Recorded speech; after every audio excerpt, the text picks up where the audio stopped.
Hi, I'm Matt Allen, owner of Virginia Auto Service and host of Bumper to Bumper Radio, heard every single Saturday at 11, right here on 92.3 KTAR. Bumper to Bumper Radio is a show to help you, the motoring public, have a better overall car ownership and repair experience. Whether it's mechanical repairs, collision repairs, tires, we've got you covered.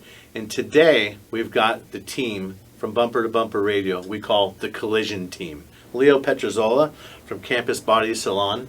We have Dave Lindgren from First Class Auto Body and Kevin Rowe from I-17 Collision Repair. Thanks for joining us, guys. Thank you. Okay, you're out driving. You're doing your thing. You're going to soccer practice. Maybe you got the kids at baseball or school. And then kabam, out of the blue, you've had an accident. It's happened to you.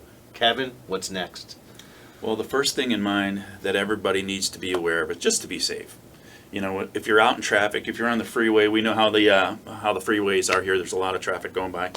Just making sure that if your car is drivable, DPS does want you to get off the roadway and get over onto the shoulder, so that way traffic can flow and it's safe for the people involved.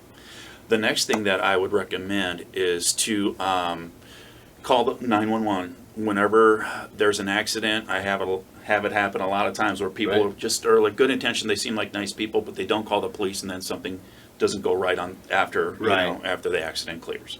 So always call DPS, dial 911, gather your insurance information, registration, all of that, like we're talking about. Yeah, and if you have the Bumper to Bumper download kit, if you will, the Collision Team tips that you can find on the website, bumpertobumperradio.com, then you know what to do. You have your checklist. So safety, like you said, is the key factor. You want to make sure you don't get out of the car and get run over or cause another accident. If your flashers aren't on, maybe turn them on. Just be really aware of your surroundings. But then what are some of the other things? Everybody's got a phone nowadays, so it's actually a camera. Yep. So what can we do? What steps can people take with their camera to document the scene maybe? What would you suggest? Documenting the scene will be helpful with the insurance companies. Exactly. So take pictures of your vehicle, the other people's vehicle, and also getting witness statements and information, contact information from bystanders where, you know, you might think you're at fault, you might not be. Maybe something else happened that contributed to the accident where, you know what, all that information is very valuable when it comes time to see who's liable or not for the accident. Okay.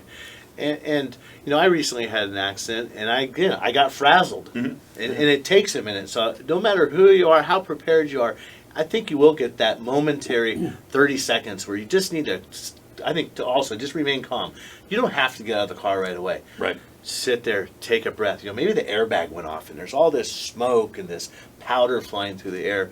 So I think, again, like you said, the key is to be safe, calm down, gather your bearings, so to speak, deep breath, relax, because you want to avoid conflict too. Exactly. You're going to be mad. This person ran in. You don't want to get out hollering. We don't want to turn this minor accident into a road rage thing too, right? Right. And one thing in that situation too that I always recommend for people, if it seems like it's heated, let the police officers, when they arrive, let them do the insurance information exchange. If it's one of those situations where this is not going so well, let them handle it and just step back. Yeah, because there's no reason to be one of those guys in the video or be the victim of somebody else. More importantly, you really want to protect yourself, make sure that everybody's okay, especially in your group, and then we need to start thinking about, when does the car get fixed? That's not the most important thing at the time, but we do have some tips for you of how to handle dealing with the police officer, dealing with the tow company that's going to come out and